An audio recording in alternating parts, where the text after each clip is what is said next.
vou pedir para os irmãos abrirem Gênesis 27. Mas antes dessa leitura, do que se trata, né, um pouco a palavra dessa noite?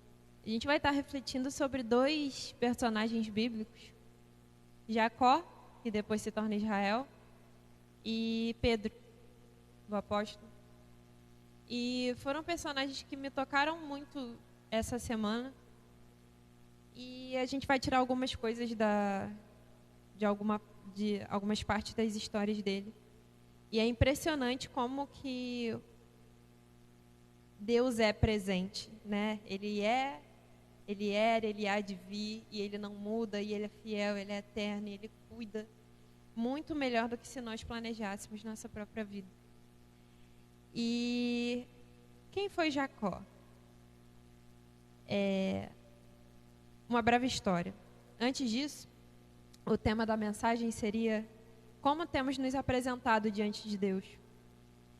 E Jacó, né, vem Abraão, onde Deus faz a promessa a ele, diz que ele seria pai de muitas nações, que através dele seriam benditas todas as nações, e que ele teria uma descendência gigantesca.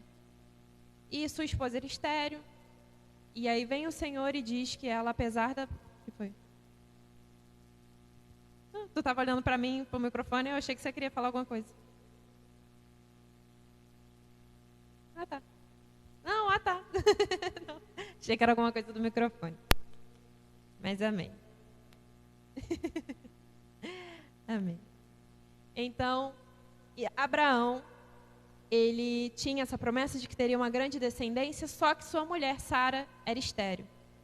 E daí, Deus vem e fala com ele e dá essa promessa. Ele fala, vai vir de Sara. E Abraão ri a primeira vez que ouve isso. Sara ri quando ela escuta isso também, porque ambos já eram de avançada idade. E o mais engraçado é que Isaac, que é o nome do filho da promessa, é uma onomatopeia em hebraico. Onomatopeia no português seria quando a gente tenta verbalizar sons que não são palavras de verdade, tipo som de cachorro, som de gato, e a gente fala, cachorro fala uau e tal, mas não é uma palavra. A gente criou um som para dizer que é o som do cachorro. E Isaac, na verdade, é como os hebreus faziam o som da risada. Então, a gente não fala kkkk no WhatsApp. Então, em hebraico seria Isaac, Isaac, Isaac, Isaac. É isso. É uma onomatopeia. É literalmente um jogo de palavras que Deus fez. E também, óbvio, que é o filho da alegria deles. E aí, quando Isaac nasce, engraçado que ele passa pela mesma coisa do pai. Ele casa e sua mulher também é estéril. E ele ora incessantemente. E Deus abre a madre de Rebeca. E ali ela tem gêmeos, Jacó e Esaú, que lutavam em seu ventre. E ela questiona isso a Deus. E Deus diz que dali nasceriam duas nações e o maior serviria ao menor. No nascimento, sai primeiro Esaú, diz que ele era todo peludinho e ruivo provavelmente. E por isso ele tem esse nome, que se eu não me engano significa até mais essas características físicas. E assim que ele sai Jacó segurando no calcanhar de Esaú. E Jacó vem de Yaakov, que é calcanhar em hebraico. Não significa ladrão, é calcanhar, literalmente. O sentido de ladrão vem pela história que eu vou contar um pouquinho de Jacó. Ele meio que deu uma mudada no nome. Então, por exemplo, Hitler. Eu não sei qual é o significado do nome Hitler. Mas se bobear é um significado bonito. Mas ninguém vai batizar o filho de Hitler hoje em dia. Assim, entendeu? Tipo, não é pelo significado, é por quem foi. Então, é mais nessa noção. Que o pessoal tem esse sentido mais pejorativo do nome Jacó. E daí, nasce Jacó. E Jacó vira o filhinho de mamãe, de Rebeca. Esaú vira o filhinho de papai, de Isaac. E aí, o que acontece? A gente fica brincando que Rafael é o Jacozinho, porque ele que sobrou em casa. E eu, Jacozinho, filhinho de mamãe. E aí, quando Jacó e Esaú já estão crescidos, Jacó foi um homem mais de ficar perto da mãe, cuidava mais de apacentar o rebanho, eram as coisas mais do território da casa. E Esaú não, Esaú já era homem de batalha, já era homem que ia buscar a caça lá fora, de serviços mais brutos. E daí, um dia, Esaú vende sua primogenitura por um prato de lentilhas a Jacó.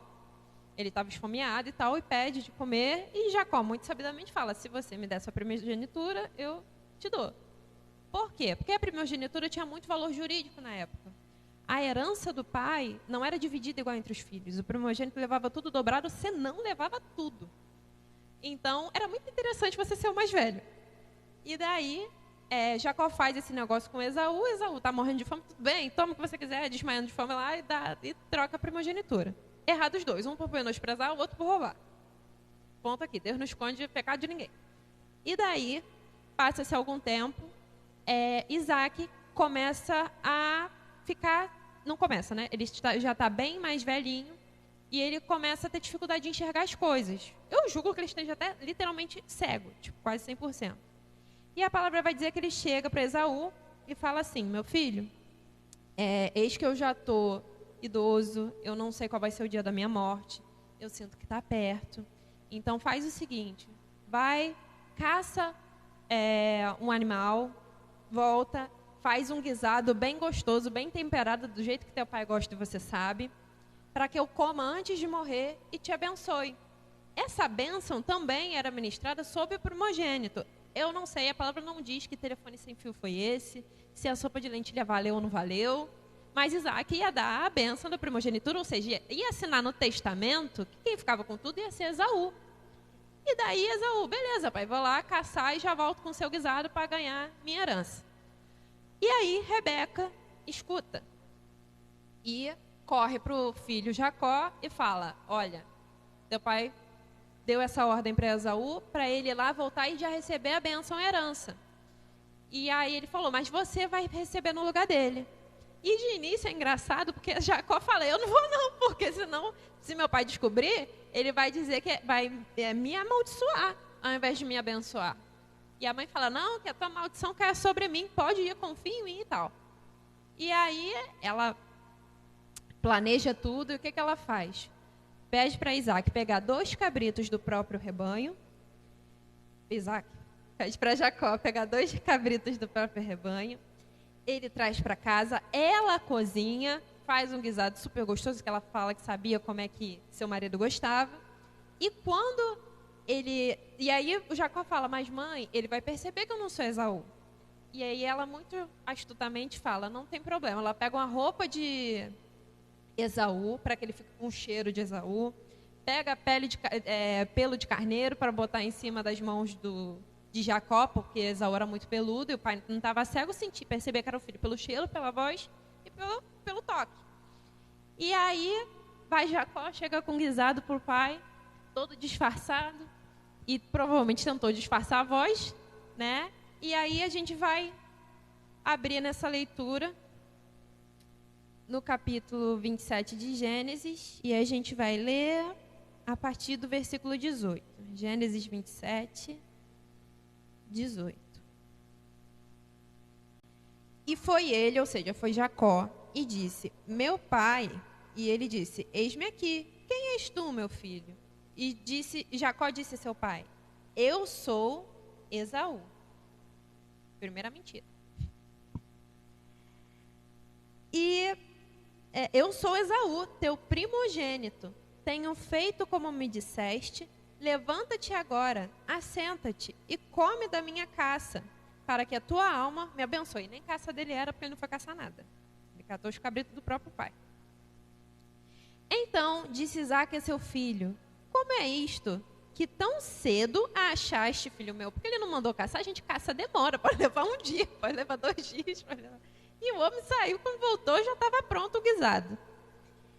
E ele continua, e ele disse, porque o Senhor teu Deus a mandou ao meu encontro. Ainda blasfema o nome do Senhor. Quando o pai fala, meu filho, mas como é que você conseguiu uma caça tão rápido? Ele, porque o teu Deus, ele assume que não é dele, porque o teu Deus enviou a caça rapidinho para mim. Literalmente, estava no quintal. E no versículo 21, e disse Isaque a Jacó, chega-te agora para que te apalpe, meu filho, se és meu filho Esaú mesmo ou não. Então se chegou Jacó a Isaque, seu pai, que o apalpou e disse, a voz é a voz de Jacó, porém as mãos são as mãos de Esaú. E não o conheceu, porquanto as suas mãos estavam cabeludas como as mãos de Esaú, seu irmão. E o abençoou e disse, és tu meu filho Esaú mesmo? Segunda chance. E ele disse, eu sou. E daí, Jacó recebe a benção de Esaú. Ali é como se Isaac estivesse passando toda a herança, toda a papelada, a casa, a propriedade, os cabritos, as concubinas, tudo passou para Jacó. Depois que chega Esaú, cansado da caça, ainda prepara o guisado, coitado, nem para avisar. Prepara mais não. Ainda prepara. E ele leva para seu pai. E o pai, ué, quem é que está falando comigo? Que comida é essa? Se eu já abençoei, se eu já dei. E aí Esaú cai e chora amargamente, porque não dava para você, ele já tinha assinado o testamento, digamos assim. Ele já tinha passado tudo para o nome de Jacó. E ali, na sua ira, Esaú jura matar Jacó após a morte de Isaque. E alguns pontos eu queria levantar dessa história. O primeiro é que como a gente tem obedecido a Deus? Porque Isaque deu a ordem seguinte a Esaú, vai, caça, volta e faz o guisado. Jacó não só mentiu, fez toda essa artimanha toda, mas da sua cabeça ele deu um jeitinho de obedecer ao pai. Então, vai caça, vai luta por aquilo ali. Eu estou mandando você ir. E ele pegou o que estava mais fácil ali no quintal. Isso me veio, assim, eu estava relendo o Antigo Testamento nesse tempo.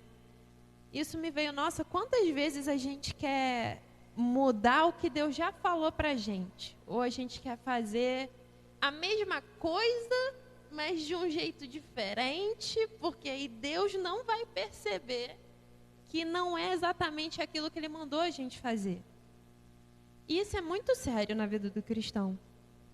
Porque até uma frase bem antiga, mas eu vi ela outro dia, eu falei, nossa, faz falta ouvir essa frase nas igrejas. Não adianta você ser 99% salvo, porque aí você vai estar 100% perdido. Ou você serve a Deus ou não, ou você ama a Deus ou não. E o que Deus diz sobre a quem ama Ele? Ele diz, quem me ama, obedece aos meus mandamentos, cumpre a minha palavra, não ofende a minha lei, ou busca viver tentando acertá-la. Então, o que a gente tem feito com aquilo que Deus tem mandado a gente fazer? Seja na nossa leitura da palavra, com os mandamentos que a gente sabe, com aquilo que a gente sabe que é certo. E a gente fica, Deus, eu sei que isso é certo, mas assim, eu acho que não está te ofendendo. Se eu botar uma flor nesse pecado, eu acho que ele vai ficar menos horripilante para você. Não, Deus não tem meio termo, Deus não tem. Se Ele deu uma ordem para a gente seguir à risca, se Ele nos orientou, como a gente cantou, vão vir várias vozes tentando desvirtuar o que Deus falou, tentando fazer a gente esquecer o que Ele já falou sobre quem nós somos, sobre o que devemos fazer e sobre como devemos obedecer a Ele. E daí, outra coisa que me chama a atenção também é que muitas das vezes, para as atitudes erradas, a gente se sente tentado ou faz, como Jacó fez. Nossa, o pai questiona, né? Nossa, mas você caçou tão rápido. Ao invés dele confessar o pecado, o que ele fala? Não, o teu Deus, ele ainda não assumiu Deus sobre a vida dele. É o Deus do meu pai, é o Deus do meu avô, que eu sei que é bom. E quantas vezes a gente, às vezes, não vê pessoas que são assim, simpatizam com Deus, né? Jesus é legal, vou ir ao fã-clube. Odeio essa frase.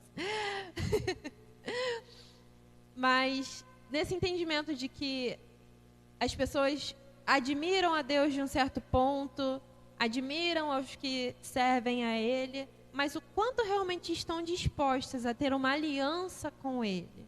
Abraão não passou poucas coisas difíceis por aceitar o chamado de Deus, que foi o avô de Jacó.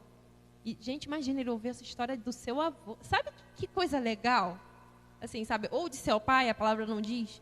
Mas isso era passado. Isso era a partir da tradição oral.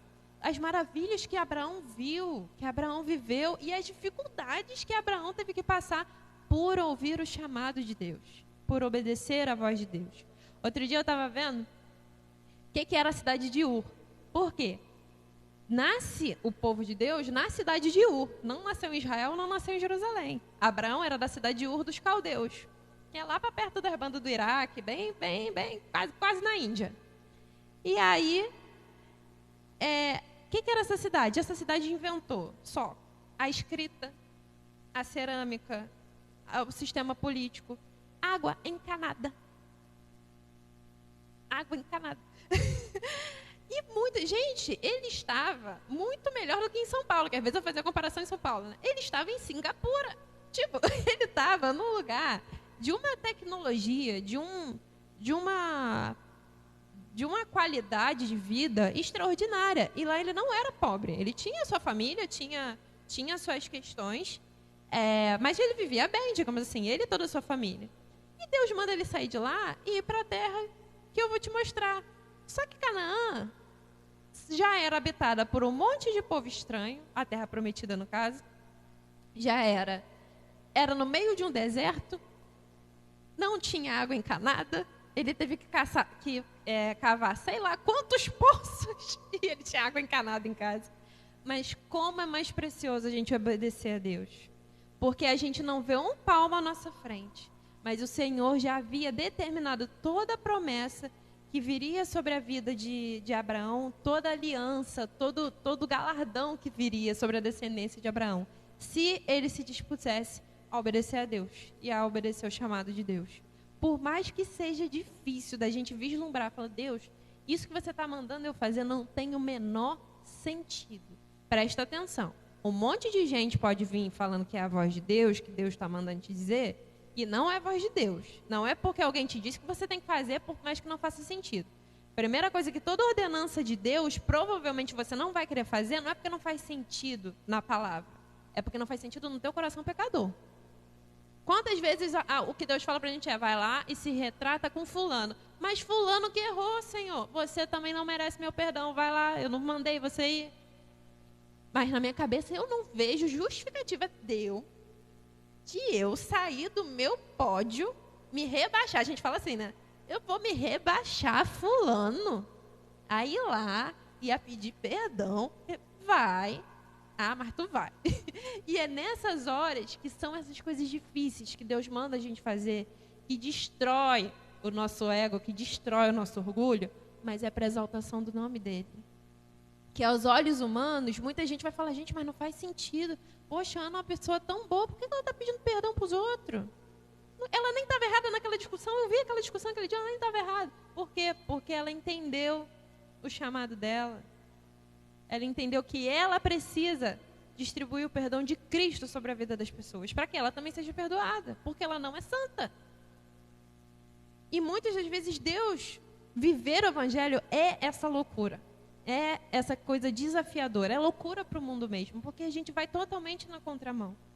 Nas crenças, nas posturas, nas ideologias, a gente tem uma palavra que é fiel e firme, e ela não muda.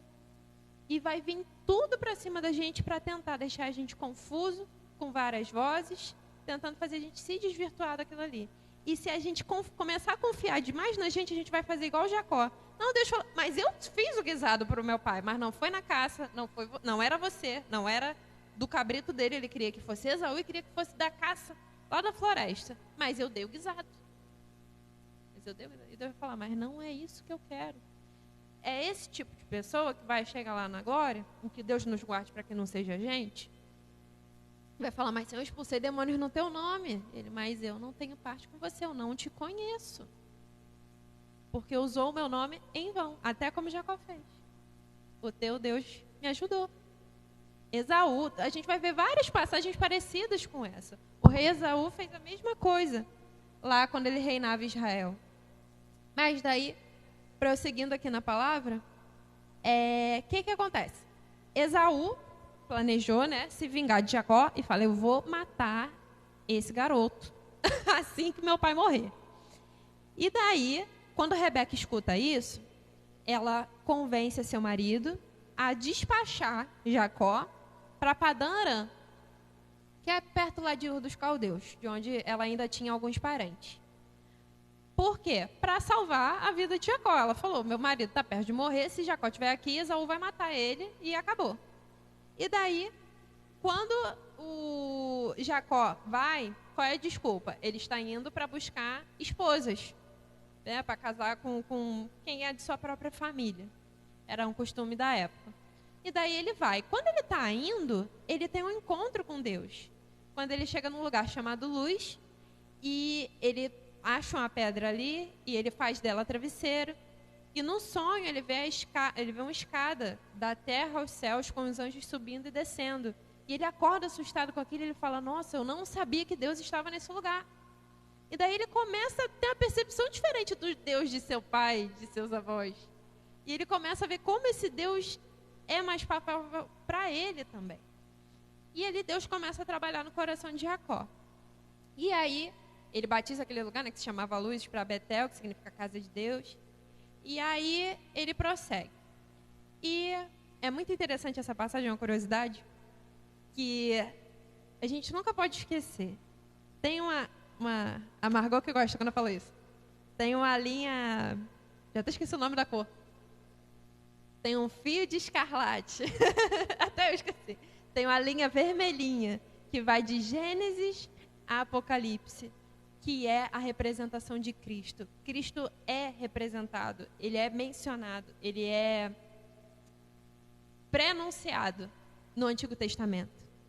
E dentro dessa, e tanto que eu sempre lembro de uma fala de um pastor que ele uma vez ouviu um jovem pregando e ele diz: "Seu sermão foi muito bom, mas eu não vi Cristo.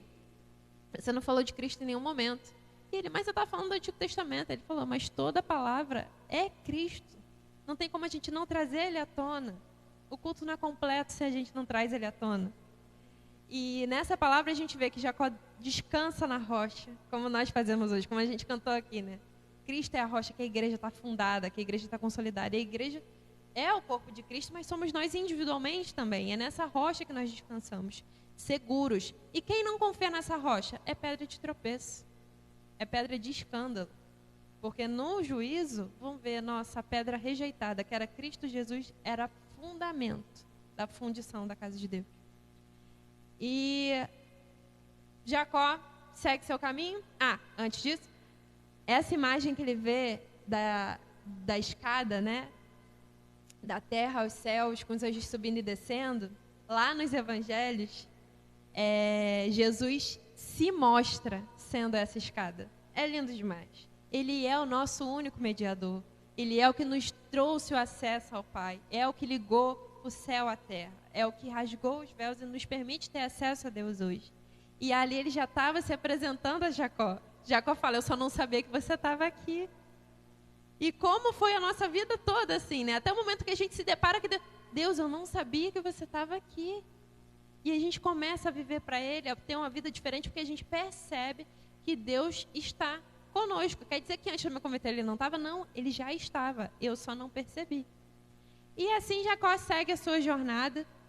E quando ele chega lá em Padã Arã, na casa do seu tio Labão, ele casa com uma das filhas dele. Ele é enganado pelo tio. Ele quer casar com uma menina, o tio dá outra filha. E é uma confusão. E aí ele tem que trabalhar dobrado para pagar a noiva. Ainda teve que trabalhar para pagar a noiva errada. E aí, maior confusão. E aí, ou seja, tudo que ele aprontou com o irmão, o tio aprontou o dobro com ele. Deus ali moendo Jacó. E aí, ele, já temendo a Deus, ele faz uma aliança com Deus. Fala: "Senhor, se o Senhor me honrar, se o Senhor demonstrar que o Senhor é tanto Deus de meus avós, quanto meu Deus, eu farei uma aliança contigo, te darei o dízimo de todas as coisas, minha descendência é tua." E ali ele se consagra ao Senhor. E assim, mesmo ele penando na mão de Labão roubando dele das ovelhas, roubando dele das filhas, ele via que tudo que ia para a mão de Jacó prosperava, porque o Senhor era com ele. Merecedor disso? Jamais. É graça. A graça de Deus se manifestando até no Antigo Testamento. E daí, ele vai cumpre o tempo que ele precisa ficar lá com Labão e Deus manda ele voltar para a terra de seus pais. Só que como é que ele vai voltar? Se o irmão, que ele sabe que virou um povo poderosíssimo, tinha jurado ele de morte. Mas agora, o que é mais lindo é que ele não vai fazer como ele tinha feito com seu pai Isaac. Seu pai Isaac tinha dado uma ordem, que não era nem para ele.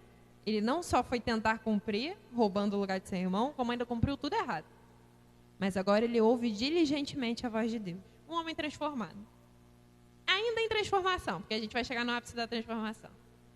E aí, Deus manda ele ir. E ele mostra que ele está com medo. Ele questiona, ele fala, Senhor, meu irmão vai me matar se eu voltar para lá. Ele volta porque eu sou contigo. Não tema, volta porque eu sou contigo. E ele decide ouvir a voz de Deus. E daí ele vai. Quando ele chega no Val de Jaboque, que o Jaboque é um rio que desencadeia lá no Rio Jordão. Ele tem algumas épocas do ano que ele cria uns vals que dá para você passar sem se afogar, né? Você passa seguro ali. E é engraçado porque esse val, ele já é na terra de Canaã. Então, ele já estava perto do território de seu irmão.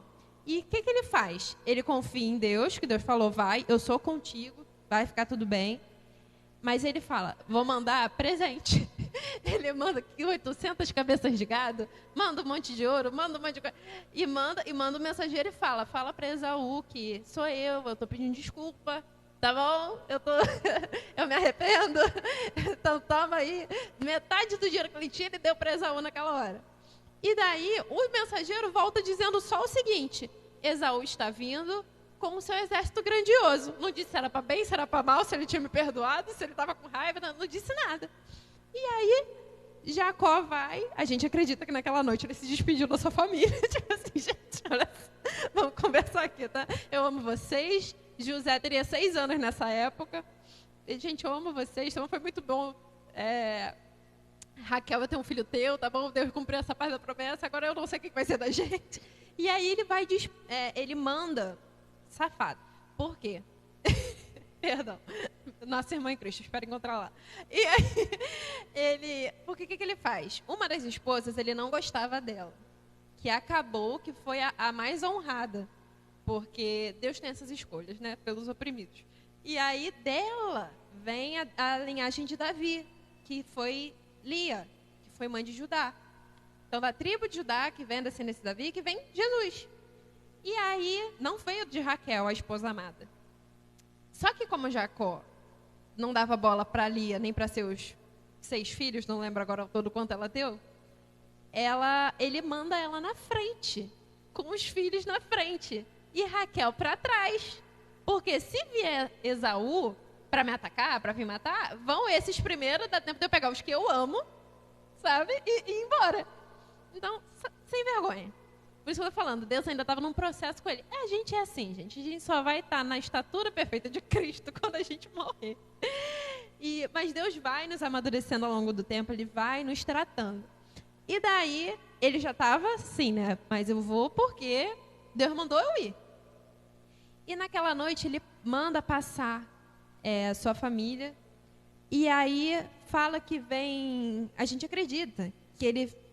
talvez tenha apartado sua família até para ele ter um momento de oração com Deus. Para ele clamar ao Senhor. E ali, até lutar com Deus, literalmente, depois. Mas, por essa aflição toda que ele não estava entendendo o que é que Deus queria com aquilo tudo. Poxa, você me honrou, você me edificou, você me fez ser grandioso numa terra estranha. E tudo meu vai acabar assim, tudo meu... E se questionando naquilo que Deus nem falou. Deus só falou, vai. E quantas vezes a gente é assim, né? Ele tinha que ir e ele parou no meio, tipo, completei 99% da missão. Não fez nada, meu filho. Você não fez nada. Para Deus, você não fez nada. Você tem que ir até o final. Porque ele foi até o final por você. E daí, ele para ali e acontece o seguinte. Vamos ler. Calma aí. Gênesis 32, a partir do 24, diz assim: Jacó, porém, ficou só, e lutou com ele um homem, até que a alva subiu, ou seja, até que amanheceu. E vendo este que não prevalecia contra ele, tocou a juntura de sua coxa, e se deslocou a juntura da coxa de Jacó, lutando com ele. E disse: deixa-me ir, porque já a alva subiu, porque já é dia. Porém ele disse: não te deixarei ir, senão me abençoares. E disse-lhe: qual é o teu nome? E ele disse: Jacó. Então disse: não se chamará mais o teu nome Jacó, mas Israel, pois como príncipe lutaste com Deus e com os homens e prevaleceste. Isso dá um nó na minha cabeça. Isso é uma das coisas que eu falo: Deus, o que você realmente quis dizer com isso? A gente passou o dia, eu e Paulinho, a gente ficou com vários estudos teológicos do qual é o sentido dessa passagem, por que Deus veio lutar com Jacó. E a gente ouviu muitas boas explicações, muitas coisas boas dá para a gente tirar dessa passagem. Sentido real, a gente vai saber na glória. Falar: Deus, como o meu irmão, que na festa da Evelyn me ligou, desesperado, falou: Luiz, ele tem 8 anos, Israel. Quem criou Deus? E eu enchendo o balão, e o balão levando, o vento levando os balões na festa, a gente desesperada lá. E eu: quem já? Ele: se Deus criou todas as coisas, quem criou Deus? E aí eu: meu filho, Deus é. Eu até fiquei bem desnorteada. Falei: meu filho, Deus é. Ele é. Ele não tem começo nem fim. Ele: mas isso não faz sentido. Como é que ele fez isso? Eu falei: anota num caderno todas essas suas dúvidas, porque Deus não revelou todas. Na glória, a gente pergunta. Ele: eu não preciso anotar, eu vou me lembrar, porque eu tenho várias. Aí eu falei: tá bom, então tá tudo bem. Desligou na minha cara. Aí a minha mãe depois mandou mensagem: Luiz, ele estava pesquisando no Google fotos de Deus. Ele está numa curiosidade, assim, glória a Deus por isso, por essa curiosidade. Semana que vem ele vai para a escola bíblica de férias da presbiteriana lá, que eles são lá de Campo Grande. Eu nem sei que pergunta que ele vai chegar, porque vai ser uma semana inteira na igreja, em horário escolar. Então eu vou ter que estudar junto, porque ele faz cada pergunta. E daí, essa é uma das perguntas que eu vou fazer: Deus, por que você fisicamente foi lutar com Jacó? Né? Talvez o pastor traga uma elucidação melhor que a minha agora. Mas o que eu quero chamar a atenção aqui algumas pessoas dizem: foi porque Jacó estava temerário, não estava confiando em Deus, e Deus se permitiu vencer para mostrar que, se Deus permitiu ser vencido por Jacó, não permitiria que ele vencesse seu irmão, se fosse o caso deles entrarem num confronto ou coisas desse tipo. E a gente vai encontrar algumas explicações desse tipo assim na internet. E aí, mas uma coisa me chamou muito mais a atenção. Depois eu levei essa questão para os pastores também. E depois uma coisa me chamou muito mais a atenção, porque eu comecei a me ver em Jacó. Quando, na oração, a gente luta com Deus, assim, né? Quantas das vezes para Deus nos orientar, para Deus nos ensinar, para Deus nos admoestar, para Deus nos fazer crescer, a gente é tão resistente, a gente é tão ranhento, a gente é tão duro em servir. E tanto que até Deus até fala disso com o apóstolo Paulo: por que você está se sacudindo nos aguilhões, meu filho? Quando Cristo se revela a ele, como se estivesse resistindo a Cristo. E nós somos assim, mesmo quando nós entendemos que ele é Senhor e Salvador das nossas vidas, ainda assim, durante a nossa caminhada, a gente vai ter vários momentos assim que a gente vai estar resistindo contra Deus. E Deus é tão misericordioso que ele tem a paciência de explicar a gente várias coisas. Por que a gente está passando por isso? Tem a paciência de nos consolar. Tem a paciência de apontar nosso erro. Tem a paciência de nos educar. Porque a gente pode falar assim: poxa, se Deus estava com Jacó, por que Deus bateu nele? Por que Deus me bate? Às vezes tem situações na vida que a gente fala: Deus está me dando uma surra. Né? A Margot fala: saio com a cara toda vermelha de vergonha. Deus me deu uma banda, Deus me deu um soco na cara. Pela palavra. De tão firme que ela é. Imutável, perfeita, consistente. E a gente quer essa amoeba fluida no mundo, que ora do mundo, ora de Deus, ora do mundo, ora de Deus, ora é meio mundo, meio Deus. E se perde muito fácil em qualquer vento de doutrina, em qualquer outra voz que escuta lá de fora. E resiste para as certezas de Deus. Muitas vezes a gente resiste com as certezas de Deus. Às vezes eu leio as palavras, não é porque eu estou aqui, não. Eu lembro de uma palavra que foi de 1 Pedro, que é aquilo. Eu lutei com Deus no sentido de entendimento. Eu falei, Senhor, eu não concordo, não. Isso não está fazendo sentido para mim. Então, não está certo. Porque eu estou dizendo que não está certo. E Deus me moeu aquela semana. E Ele teve a paciência de se deixar vencer e me explicar. De se tornar homem encarnado. E aqui a gente entende como uma teofania, de sendo o próprio Deus encarnado, o próprio Cristo. Que, de novo, Jacó só não sabia que era ele. E no final ele entende quem realmente era. E Deus se deixa vencer. E ele faz uma aliança com Jacó. Quando ele toca na coxa, na junta da coxa, era um ritual comum, porque quando você ia fazer uma jura, até num tribunal, de antigamente essas coisas, ao invés de você levantar a mão direita, você tinha que botar a mão na coxa, até bem próximo à virilha. E é ali que Deus toca. E é tão lindo porque o toque de Deus não passa despercebido. Ele marca a gente. Ou se marca. Todo aprendizado que a gente tem do Senhor, que a gente tem uns hematomas até hoje, assim, né? E daí, ele se deixa vencer por graça. Ele se faz homem à mesma medida de força que Jacó. Jacó, segundo Hernandes Dias Lopes, ele tinha 97 anos nesse momento. 97. E ele era inteirão, porque quando ele vai conquistar a sua mulher lá, ele tira a pedra do poço sozinho. Homem forte. E Deus vem e se faz na mesma medida de força. E ele se lutando com Deus, e ele se faz. Deus permite que ele vença, mas fazendo ali uma aliança com ele, fazendo aliança de fato, por onde foi, mas com aquele toque para ele lembrar, eu poderia te destruir. Porque depois que Deus toca e faz aliança, ele sai mancando e nunca mais voltou no lugar que ela junta. Ele fala, eu poderia te destruir, mas por graça, eu te dou a minha vitória. E eu te faço participante da herança, que era de Abraão. E trazendo para nós, Cristo. Ele se desfez, se pôs na mesma medida do homem, ele fez questão de ser da nossa raça, para que assim nos permitisse vencer juntamente com ele. A vitória que a gente tem hoje não é nossa. Por graça ele nos deu, por graça ele divide com a gente. E por graça somos mais que vencedores. Mas a marca do pecado, nunca deixe a gente esquecer, foi por nosso mérito. Foi porque a gente ganhou alguma luta. É igual briga de pai e filho, assim, né? A gente acha bonitinho, o pai brincando de lutinha com o filho e tal. Mas todo mundo sabe que se o pai bater na mesma medida, mata uma criança. Né? E o filho fica, eu ganhei. E o pai fingindo que morreu e tal. E a criança fica, quantas vezes a gente é assim? A gente acha que por nossa oração a gente dobrou a vontade de Deus pra gente. Por nosso fazer as coisas estão prosperando. Por nosso falar, pelo nosso testemunho, as coisas fluem na nossa vida. Jamais será.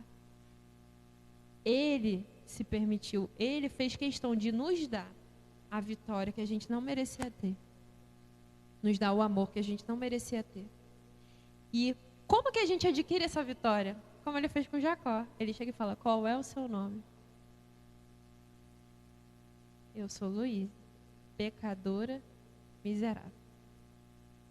Jacó aqui não era só o sentido... Na cultura hebraica, você dizer o nome, entendia-se até que você tinha um certo domínio sobre a pessoa. Tanto que depois Jacó pergunta o nome a Deus, e ele fala, por que você quer saber meu nome? Você não tem domínio sobre mim. E quando ele está anunciando o nome, ele não só está permitindo que aquele Senhor tenha domínio sobre ele, algum domínio, algum poder, nem que seja de chamá-lo, mas ele está dizendo a natureza que ele é. Ladrão. Eu sou o mais miserável pecador. Eu sou a vergonha da minha família. Eu sou o cara que traiu meu irmão. Eu sou o cara que enganou meu pai. Eu sou o cara que estou fugido de casa e estou com medo de voltar para casa. Porque eu fiz um monte de coisa errada. E aí, quando a gente confessa quem a gente é diante do Senhor e a gente entende, a gente se arrepende disso, da nossa essência pecaminosa, Deus vem e faz o quê? E diz assim, no versículo 28, então disse, não se chamará mais teu nome Jacó. Você não é mais, você ainda é pecadora miserável, mas você não é mais perdida. Você não é mais toda a maldição que já lançaram sobre a tua vida. Você não é mais condenada às mesmas maldições que percorriam a tua família. Você é uma nova criatura em mim. Viva para mim. E ele vai dizer, não se chamará mais teu nome Jacó, mas Israel. Agora você é povo meu. Como é que fala? Propriedade particular exclusiva. E, pois como príncipe lutaste com Deus e com homens e prevaleceste. Ao que vencer, receberá a coroa da vida. Ao que vencer, chegará aos céus com Deus de braços abertos para te receber, com as lágrimas, Ele limpando as suas lágrimas dos olhos. Ao que vencer. Até isso me remete a nós. Porque Ele diz, persistam, não temam. Os tempos vão se abreviar. Os tempos vão ficar difíceis e insuportáveis para a igreja do Senhor. Mas se mantenham até o fim fiéis a mim. Porque ao que vencer, receberá a coroa da vida. Ao que vencer, será meu príncipe lá no céu. Reinará comigo para sempre. E isso me tocou tanto, do modo que a gente de fato se apresenta a Deus. A gente não tem como enganar. A gente pode enganar um monte de gente, mas a gente não tem como enganar ao Senhor. Como é poderoso a gente confessar os nossos pecados diante de Deus, as nossas angústias, as nossas dificuldades de sair. Não é vergonha a gente ter uma inclinação da carne, a gente ter um pecado que a gente não consegue largar. Isso é vergonha, digamos assim. Mas não é vergonha a gente levar isso para Deus, até porque Ele viu você fazer. Ele sabe a dificuldade que é. Então, corra para Ele. A gente precisa correr para o nosso Pai. Só Ele vai ajudar a gente a vencer. Porque é Ele que nos dá a vitória dEle. Ele já venceu. E é Ele que vai mudar o nosso nome. Ele que vai mudar o curso da nossa história. Ele que vai nos dar força, mesmo quando a gente estiver fraco. E daí, outro personagem que, antes disso, peço para os irmãos abrirem lá em Oséias.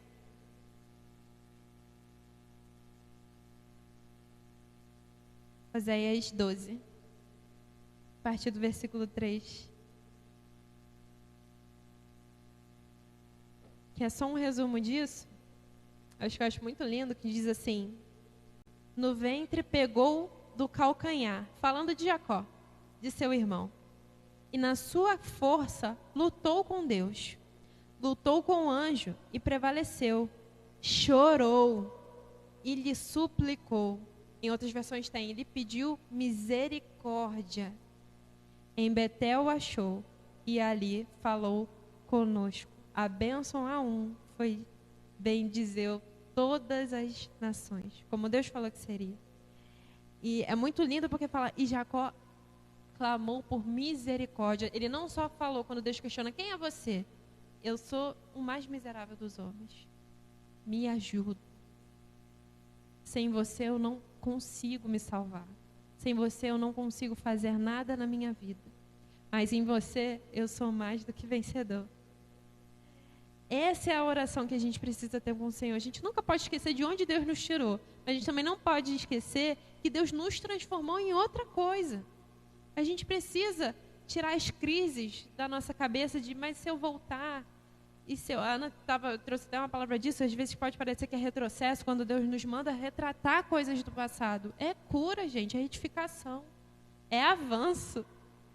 E tanto para encerrar essa história, quando ele chega ao encontro do seu irmão, Esaú já perdoou ele, já falou que não precisa de presente nenhum, devolveu os gados todos. E ele chorou e abraçou seu irmão, e ele não tinha noção da misericórdia de Deus sobre a vida dele. E ali um homem já transformado, não mais ladrão, mas príncipe de Deus, nação santa, povo escolhido de Deus, sacerdócio real, já vai o texto todo. E daí, outro ponto que a gente também precisa se atentar, o primeiro foi, quem é você? Assim, né? E o que E agora, qual é a sua sinceridade diante de Deus? Vou ler só uma última, a gente já está indo para a última passagem dessa reflexão, que está lá em Mateus 26, a partir do versículo 31, que diz assim: Então Jesus lhe disse: Todos vós esta noite vos escandalizareis em mim, porque está escrito: ferirei o pastor e as ovelhas do rebanho se dispersarão. Mas depois de eu ressuscitar, irei diante de vós para a Galiléia.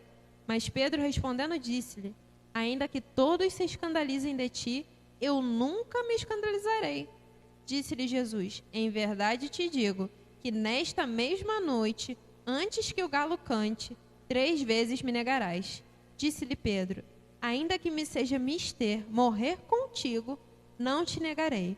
E todos os discípulos disseram o mesmo. Isso aqui é muito legal. Porque Jesus chega na noite que ele vai ser traído e ele fala: todo mundo vai fugir. Vai todo mundo dar no pé. E ele fala: está escrito. Porque está escrito. E Pedro fala: não, Senhor. Eu não. Eu não vou. Eu sou homem. Ele fez igual um menininho que a mãe fica: eu sou homem, eu sou homem, macho, e eu vou para a escola. Ele: não, eu não vou para a escola. E a gente, quantas vezes a gente não é assim, né? A gente bate no peito para tantas coisas que no primeiro vento a gente já desmonta todo e fica: Senhor, socorro. E daí, não é surpresa para ninguém, mas Pedro nega ao Senhor ainda naquela noite, antes que o galo cante. E a gente não sabe se era galo pássaro, galo ave, ou se era uma corneta, que o nome se assemelhava ao galo, que era, enfim, corneta do povo da época para fazer certos anúncios. E daí, quando Pedro é questionado se ele conhecia Jesus, e algumas pessoas ali, quando Jesus está sendo preso, está sendo investigado e tal, e falam: eu vi você andando com o Nazareno. Ele: não fui eu. E daqui a pouco outra pessoa reconhece ele e fala: não fui eu, nunca vi esse homem. E na terceira vez ele fala: não fui eu, e aí o galo canta. E ele diz que ele chorou amargamente, e se recolheu, e se arrependeu, e foi toda aquela tristeza. E Jesus é morto, é crucificado, e Jesus é sepultado. Ao terceiro dia ele ressuscita, se apresenta diante dos apóstolos, e ele fala... e depois ele se apresenta de novo a Pedro e a alguns dos apóstolos, quando Pedro está pescando. Porque depois que Jesus morreu, ele falou: vamos voltar à vida normal. Quantas vezes é assim, né? Às vezes a gente vai para um congresso, vai para um encontro com Deus, vai para um sei lá o quê, e a gente tem aquele momento bom de presença de Deus, nossa, minha vida foi transformada, e sai e vou viver exatamente como eu estava vivendo todos os dias da minha vida, até ter esse momento com Deus. E não é assim. A experiência com Deus é transformadora demais para a gente ser a mesma pessoa, porque a gente é nova criatura, a gente vira de fato outra pessoa em construção diária, para sermos mais parecidos com Jesus. E daí, quando Pedro vai pescar e Jesus se revela a eles ali na praia, e Pedro volta à areia, eles estão jantando, o que Jesus faz? Pedro não... Ele já havia visto Jesus, e Jesus não se retratou. Na verdade, Pedro não se retratou com Jesus em nenhum momento por ter negado a ele. Eu não sei como estava a cabeça de Pedro, se ele estava, tá tudo bem. Jesus não viu. Quantas vezes a gente fica assim: Deus não viu. Deus não viu que eu fiz aquilo. Deus não viu que eu pensei isso. Deus não viu. Até os pensamentos, gente. E daí, vai acontecer o que a gente lê agora em João, capítulo 21, versículo 15, para terminar. E diz assim: E depois de terem jantado, disse Jesus a Simão Pedro: Simão, filho de Jonas, amas-me mais do que estes? E ele respondeu: Sim, Senhor, tu sabes que te amo. Disse-lhe: Apacenta os meus cordeiros. Tornou a dizer-lhe segunda vez: Simão, filho de Jonas, amas-me? Já viu que não é mais do que estes. E Simão: Sim, Senhor, tu sabes que te amo. Disse-lhe: Apacenta as minhas ovelhas. E disse-lhe a terceira vez: Simão, filho de Jonas, amas-me? Simão caiu a ficha. E ele entendeu o que Jesus estava tratando com ele naquela hora. O mesmo negar que ele tinha dado a Cristo por bater no peito, Senhor, eu te amo mais do que todos estes, eu morreria por você. E ali Deus dá a oportunidade de Pedro receber o perdão, de Pedro ser retratado naquela questão que lhe faltava. Então, quando lhe pergunta a terceira vez, Simão entristeceu-se por lhe ter dito a terceira vez, amas-me? E disse-lhe, Senhor, tu sabes tudo, tu sabes que eu te amo. Jesus disse-lhes, apacenta as minhas ovelhas. É muito interessante, porque se a gente for no grego, há algumas discordâncias sobre isso, mas eu acredito ainda no que até a Ana já trouxe aqui. Há alguns tipos de amor na literatura grega. Então, os dois que são ditos nesse texto é o ágape e o filéu. O ágape é o amor que vem direto de Deus, é o amor perfeito. É o amor mais incondicional que a gente pode ter acesso. E a primeira vez que Jesus pergunta a Pedro, ele fala, tu me amas no nível ágape, incondicional, no nível que eu amei o mundo? E Pedro até fala, Senhor, eu te amo, filéu. Quando ele dá a resposta, ele fala, é o filéu. E dali, ele pergunta de novo, Pedro, é ágape? É incondicional? É grande como eu te amei? E Pedro, Senhor, eu te admiro, sou teu fã, eu gosto de você. Na terceira vez que Jesus fala, Pedro, tu gosta de mim? Pelo menos, é o filéu, pelo menos, o de pai para filho, o amor que se refere a de pais e filhos. E ele fala, Senhor, tu sabes que eu te amo. Mas ainda no limiar humano, no meu limiar humano. E Jesus nem por isso rejeita e fala, então, apacenta as minhas ovelhas, obedece meu chamado, obedece minha voz e não tema. E ali, em 3 perguntas, Jesus resolveu 15 sessões de terapia com Pedro. E eu acho lindo isso, porque Jesus, não precisava perguntar o nome de Jacó. Não precisava perguntar se Pedro amava ele. Ele já sabia a resposta. Mas ele nos faz essas perguntas, ele nos traz essas questões que às vezes nos perturbam tanto, para que a gente amadureça nele. E é muito lindo porque a questão do confessar. Quando a gente confessa que Cristo é Senhor e nosso Salvador, a gente tem que confessar junto a miséria de pecador que a gente é. Que a gente não conseguiria ser salvo sem a graça de Deus. Que a gente não tem nada se não for a graça de Deus, se não fosse Ele descendo e nos dando a vitória nas nossas mãos. E é lindo que Ele ainda tem essa paciência de nos tratar, de tratar a Pedro, de tratar a Jacó, de tratar a gente até os dias de hoje, com muita paciência, com muito amor. E quantas vezes a gente ainda está igual a Jacó, resistindo, relutando, e se ferindo nos aguilhões, porque não tem a paciência de ouvir a voz do Senhor. Porque às vezes a gente busca em tantos cantos, digo por mim, a gente busca pela interpretação de tantas pessoas, pela voz de tantas pessoas, ou por situações, ou por coisas que possam suprir aquelas questões da gente. E a gente não sossega o facho para ouvir o que Deus quer para a nossa vida. E por isso a gente se embanana todo. Como a Nana bem falou, na fraqueza somos fortes, né, em Deus. Eu passei a noite inteira no banheiro. Mas por quê? Porque eu pequei. Além da glutonaria que eu comi de 2 dias de festa, eu já não estava bem durante a semana. Então eu ainda fui imprudente. Então eu sabia que não era para eu comer. E eu ficava aí, Dudu, não vou mais comer salgadinho. Aí passava quibe. Aí falei, quibe não é salgadinho. Entendeu? Sabe, momento de Jacó? Paguei meu pecado. Eu falei, poxa, os 2 quilos que eu tinha ganhado na academia, devo ter perdido tudo já. Mas a graça do Senhor é que permite, e as misericórdias dele é que permite que a gente não seja consumido. É que permite que eu, mesmo aqui, fraquinha, tonta, esteja aqui anunciando esse evangelho, porque é o meu motor. Tem que ser o motor da gente. Tem que ser a nossa prioridade.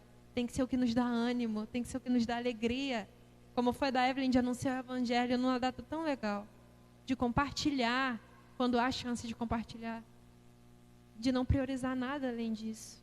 Gente, que coisa mais preciosa foi essa que Deus nos deu? Que Deus, o fato dele se dar por nós, integralmente, 100%, para que eu fique servindo a ele pela metade. Então, que hoje a gente se arrependa diante de Deus, digo por mim, que a gente tenha coragem de falar: Deus, eu sou Jacó. Deus, nisso daqui eu ainda erro, e erro feio. Deus, nisso daqui eu não consigo sair. Me ajuda, misericórdia. E ele vem, gente. É só a gente clamar. Ele vem porque ele é fiel. Ele vem e nos resgata do pior lamaçal que a gente possa estar e nos coloca em lugar de vitória. Da vitória dele, a qual nada pode tirar de nós. O inimigo não tem poder nenhum de nos afastar do Senhor. Ele pode influenciar. Se a gente não vigiar, a gente pode cair. Mas nada pode nos separar do amor de Deus. Nada pode nos tirar da mão dele, ou apagar o nosso nome da mão dele. Isso é precioso demais. Então, que a gente priorize, que a gente não tenha vergonha de assumir diante de Deus quem a gente realmente é. Porque só a gente reconhecendo que a gente é, assim Deus fala, né? Examine-se o homem a si mesmo, para que assim a gente saiba onde é que a gente precisa melhorar em Deus, em Cristo. Não fica se comparando. Todo mundo tem o que melhorar em Jesus. Todo mundo tem, não é vergonha. É característica do ser humano. Todo mundo tem.